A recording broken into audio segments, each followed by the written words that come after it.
Okay lang yun yung mga 10 points. 10 points, 8 points pa ba? Huwag nyo na lang lagyan ng pangalan. Kasi nga, kapag nagbigay kayo ng papel, huwag kayong umalis sa harap niya. No?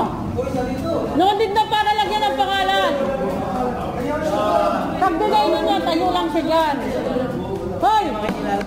Makinig kayo nga!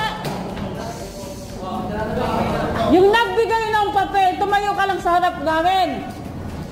Huwag kang umalis, tatanga-tanga ka. Kasi kalinaw-linaw na sinabi, huwag kang umalis para pag tama yung sagot mo, andyan yung apelyido mo sulat. Hindi at aalis ka, hanap nung sino na yung nagbigay. Pag umalis, automatic, disqualified, kuha ka ng ibang papel. Tumaas ka na ng kamay. Maliwanag? Ha?